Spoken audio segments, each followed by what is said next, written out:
first thing that we are going to look at today is the concept of demand. And it's pretty self-explanatory. It's pretty much just what the consumer wants and is willing to purchase. Uh, Demand can be affected by several different things like economic conditions, general consumer tastes, price of the item, quality of the item. These are all things that can affect the demand for the item. Um, One thing that they note is that the quantity demanded goes up as the price goes down. That's a general rule. That's not to say that um, that is always the case, because I don't like to use that sort of definite language, but that is generally the case.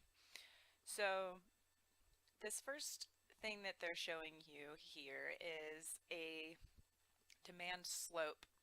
And all that is, or a demand curve, all that is when you graph the number of whatever, in this case pies, number of pies demanded as a function of the price.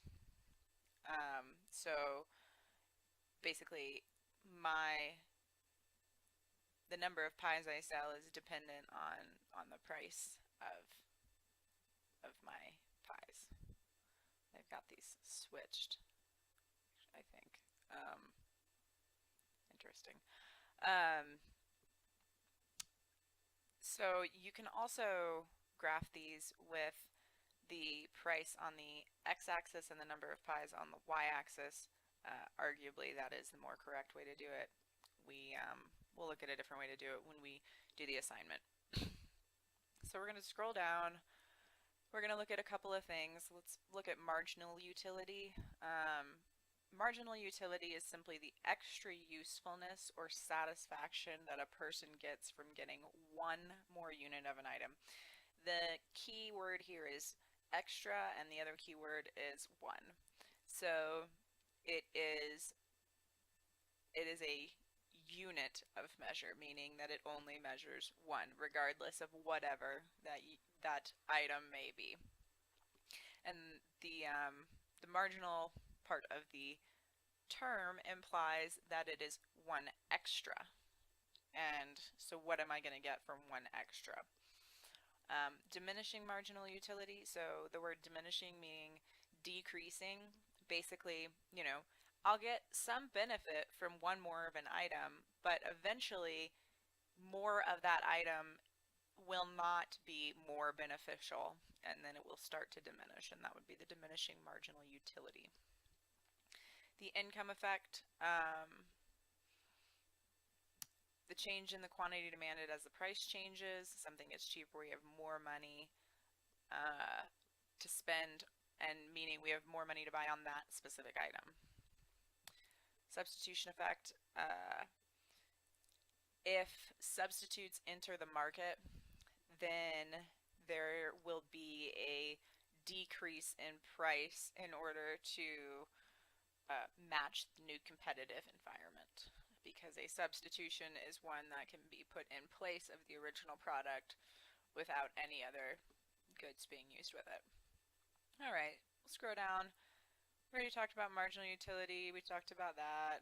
Total utility is, how useful is it to me? Total. Pretty straightforward. Income effect we talked about. If items are cheaper, then I have more money to spend on that item. Substitution effect we talked about. Changes in demand versus quantity demanded. All right, so we're going to look at some demand changers, okay, aka shifters.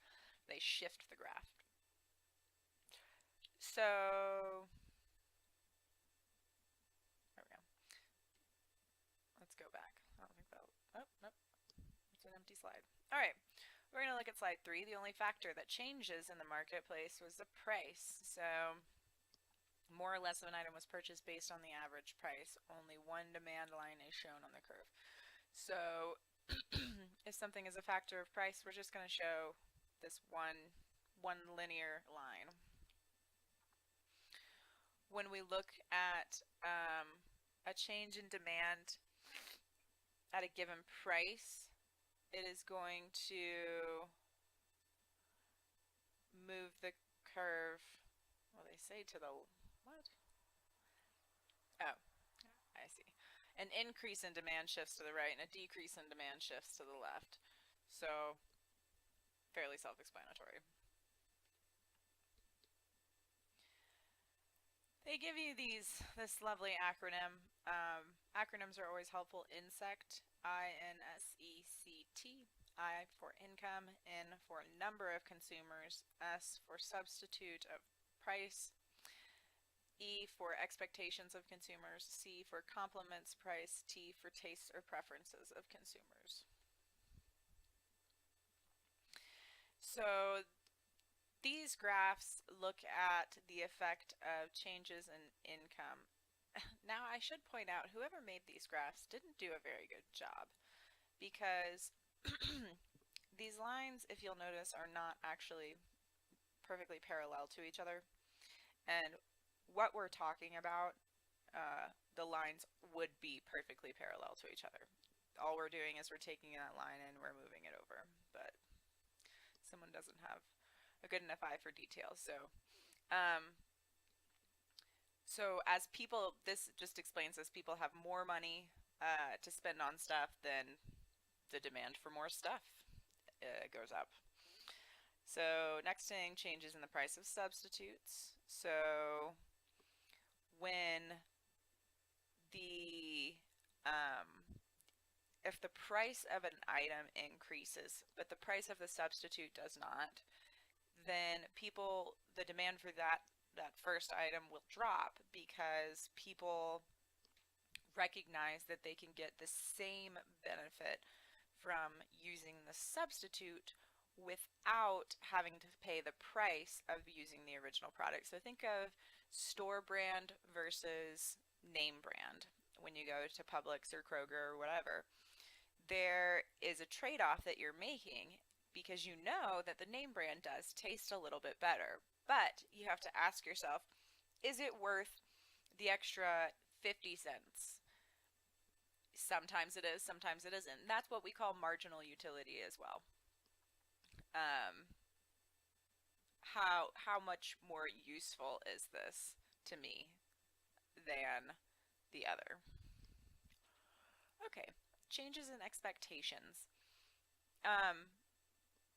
A lot of times with items, there can be a bit of a market for them, and if they hear for some reason that the price of an item is going to go up, then they'll buy it now.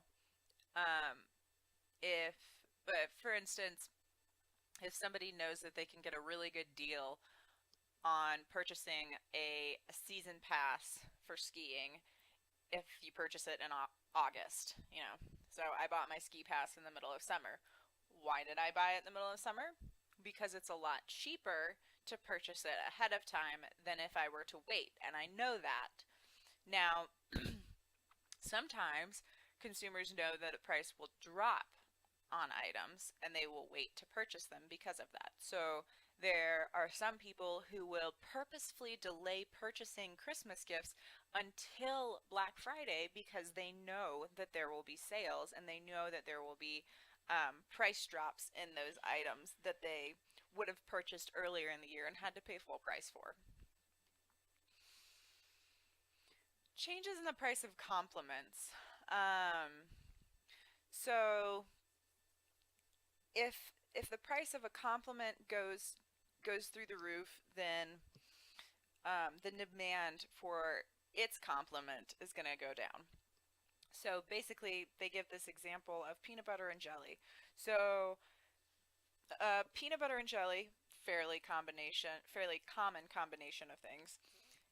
If the price of peanut butter goes up, then you would most likely see a decrease in the purchasing of jelly as well, because people don't have as many things to put jelly on, if not peanut butter and jelly. Okay, next thing, changes in consumer tastes. So, fashion trends are the perfect obvious example. that, and food and unhealthy food. So as tastes change and something goes in style, then the demand for it will go up. Um, that is one example where having a higher price point does not necessarily mean that the demand is going to go down. Because if something is trending, then people really don't care how much it costs or if it's getting more expensive. They are more about the trend itself. Um, this changing consumer taste as far as unhealthy food. So whenever a new study comes out and we find that, oh, this chemical is super unhealthy, well, there's going to be a decrease in demand for that type of food. And oftentimes, that type of food gets to be the really, really cheap type of food because nobody else is willing to pay for it. They can only get people who have that kind of budget and that kind of price point. All right, so that is the last slide for that. Now we will look at the demand assignment.